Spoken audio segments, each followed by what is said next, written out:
दिनांक 21 मार्च को लसुड़िया थाना क्षेत्र में एक महिला को गोली मारकर हत्या करने की सूचना प्राप्त हुई थी, जिस पर से पुलिस के द्वारा तत्काल ही मामला पंजीबद्ध करके उसमें 302 धारा का इजाफा किया गया था। जिसके पश्चात में लगातार ही पुलिस की 3 से 4 टीमें सक्रिय थी इनके आरोपियों को गिरफ्तार करने के लिए, जिसमें इनिशियली एक व्यक्ति का नाम सामने आया था जिसका नाम आशु यादव था। बाद में तफ्तीश के दौरान में 2 अन्य व्यक्तियों के नाम क्लियर हुए, इनको लगातार पुलिस पकड़ने का प्रयास कर रही थी। काफ़ी सारे सीसीटीवी फुटेजेस, टेक्निकल सर्विलांस और अन्य मुखबिर सूचनाओं के माध्यम से जब इन लोगों को तलाश करने का प्रयास किया गया तो इनके जो पुश्तैनी घर थे, जो इनके जहाँ के रहने वाले थे, इन सभी जगह पर जाकर के पुलिस की टीम के द्वारा दबिश दी गई, जहाँ पर इनके कोई भी परिवार वाले नहीं मिले।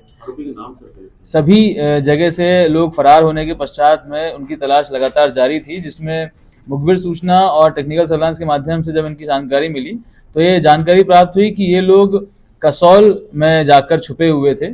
और जब इनको न्यूज़ मीडिया के माध्यम से मालूम पड़ा है कि इनके खिलाफ में लुकआउट सर्कुलर भी जारी किया गया है और इनको पकड़ने के लिए पुलिस लगातार प्रयास कर रही है, तो ये लोग वापस लौट करके नेपाल भागने के प्रयास में थे। जब पुलिस ने इनको दिल्ली और ग्वालियर के बीच में बाईपास में इनको एम्बुश करके इनको पकड़ा है और इन तीनों व्यक्तियों को गिरफ्तार किया है, जिसमें तीनों के नाम है आशु यादव, उसका भाई है मुकुल यादव और एक महिला है जिसका नाम है स्वास्ति राय। इन तीनों को मुख्य आरोपी के रूप में गिरफ्तार किया गया है। तफ्तीश के दौरान में ये भी जानकारी प्राप्त हुई थी कि कुछ लोग इनका सहयोग कर रहे थे भागने में, उनको भी उनकी भूमिका को देखते हुए इसमें आरोपी बनाने पर विचार किया जाएगा और उनके खिलाफ में भी वैधानिक कार्रवाई करी जाएगी। जब इनसे पूछताछ करी गई तो पूछताछ में इनसे बात सामने आई कि उस दिन 20 मार्च की रात को ये चारों लोग मिल करके एक शराब पार्टी घर में कर रहे थे, जिसमें शराब के नशे में होकर के काफी सारे गाने बजे जा रहे थे। तो गानों की बात को लेकर के कुछ विवाद हुआ, जिसमें आवेश में आकर के मुकुल के द्वारा फायरिंग करी गई थी, जिसमें इस महिला को गोली लगी थी और उसके बाद में उसकी हत्या हो गई, उसकी मृत्यु हो गई थी। इस प्रकार से तीनों की सहभागिता रही है इस हत्याकांड में।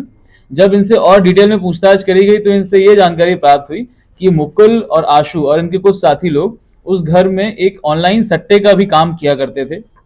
इनके घर से हमें लगभग 28 मोबाइल, लगभग 60 से अधिक बैंक अकाउंट के पासबुक, 50 से अधिक हमको एटीएम कार्ड, लैपटॉप्स ये बरामद हुए हैं। एंड इन सभी अकाउंट्स में काफी लाखों की संख्या में जो कैश है वो भी सीज करवाया गया है।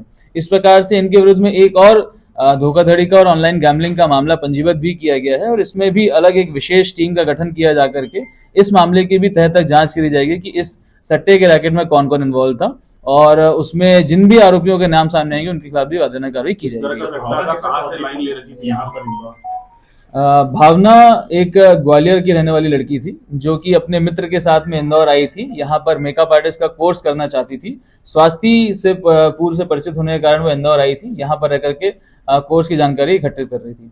इनके पास क्यों आई थी सर फ्लैट में? स्वास्थ्य चूंकि भावना की मित्र रही है तो पार्टी करने के उद्देश्य से यहाँ पर इनकी फ्लैट पर आई थी। ये ऑनलाइन सट्टा जो आप बता रहे हैं सर, कहाँ से इन्होंने लाइन ले रखी है और किस तरह से ये लोग? जी, इनसे जो प्रारंभिक पूछताछ हुई है उसके माध्यम से मालूम पड़ा हुआ है कि टेलीग्राम और कई अन्य सोशल मीडिया प्लेटफॉर्म के माध्यम से इनको कुछ ऑनलाइन गैम्बलिंग वेबसाइट्स के बारे में मालूम पड़ा है, जहां पर ये लोग एक पूरा फैसिलिटेट करने का काम कर रहे थे। लोगों से अकाउंट में पैसा लेना, उनको पॉइंट्स देना, उसके बाद में सट्टा जीतने पर उनके अकाउंट में पैसा डलवाना, इस प्रकार से पूरा मैनेजमेंट ये लोग कर रहे थे। अभी इस मामले में भी विस्तृत रूप से जांच की जानी है, जिसमें अभी 60 अकाउंट से ऊपर बैंकों को लेटर लिखा गया फ्रीज करने के लिए। उन सभी अकाउंट में कितना पैसा है इसकी जानकारी आना भी शेष है, परंतु काफी भारी मात्रा में कैश उसमें भी सीज होने की संभावना है। सर, पांच लोग रह रहे थे सर, मगर टीम कैसे आ गई? वो जिस फ्लैट में ये घटनाक्रम हुआ था उसमें उसका रेंट एग्रीमेंट उनके मालिक से पता लगाया गया, तो उसमें 5 लोगों के रहने का पता चला था, परंतु 2 लोग जो उस समय उस घटना के दौरान वहां पर उपस्थित नहीं थे, इस प्रकार से उनकी भूमिका को अभी जांच में रखा गया है। सर, फायर कितने हुए थे वहां पर? घटनाक्रम के दौरान में एक फायर होना बताया गया है। घटनास्थल से एक देसी पिस्टल भी जब्त करी गई है एंड 2 भरी हुई मैगजीन जब्त करी गई हैं। भारी संख्या में जो राउंड्स हैं वो भी जब्त किए गए हैं।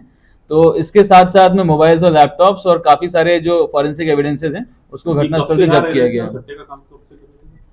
ये लगभग अभी प्रारंभिक पूछताछ में पिछले 6-7 महीनों से इनके द्वारा ये काम करना बताया गया है और पहले ये लोग आईटी कंपनी टास्कर्स में और टेली परफॉर्मेंस में काम करने का बता रहे थे। अभी इसके संबंध में उनसे पूछताछ जारी है। जिन भी लोगों के माध्यम से उनको ये पिस्टल मिली है उनकी तलाश जारी है, उनको भी इसमें आरोपी बनाया जाएगा। सर ये गुमराह करने का प्रयास तो नहीं कर रहे, गाने की मामूली सी बात पर गोली मार। देखिए, इन्होंने पुलिस को गुमराह करने का प्रयास भागने के दौरान में कई बार किया था। अलग अलग जगह जा करके अलग अलग साधन का उपयोग करके पुलिस को भटकाने का प्रयास कर रहे थे, तो भागने के दौरान में इन्होंने गुमराह करने का प्रयास किया है। सर ये आशु के क्या विदेश में भी कई कार मिले हैं, दुबई या यहाँ पर ऑनलाइन गेमिंग? अभी तक की जो जानकारी सामने आई है, पूर्व में मुकुल और आशु दोनों ही संभवतः विदेश की यात्रा कर चुके हैं। इनके तारों के संबंध में अभी तक जांच की जा रही है। किस कंट्री में गए थे? अभी इसकी जांच की जा रही है। सर क्या रूट रहा था इनका फरार होने का, किस तरह से इंदौर से निकला? जी, इंदौर से पहले तो ये कैब के माध्यम से और फिर बस के माध्यम से ये लोग भोपाल गए थे। भोपाल से जाने के बाद में इन्होंने एक गाड़ी का इस्तेमाल किया, बस का इस्तेमाल किया, वहां से जाकर के ये ग्वालियर रूट लेते हुए ये लोग कसौल तरफ भागे थे और कसौल में जाकर के छुपे हुए थे ये लोग।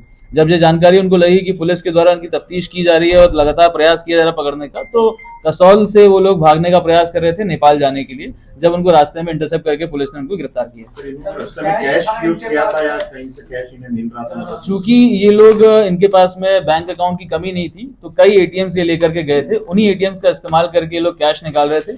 इनके पास कई मोबाइल भी थे, उन्हीं मोबाइल का इस्तेमाल करके ये लोग बातचीत कर रहे थे। इस कारण से इनको पकड़ना एक और चैलेंज था। Thank you.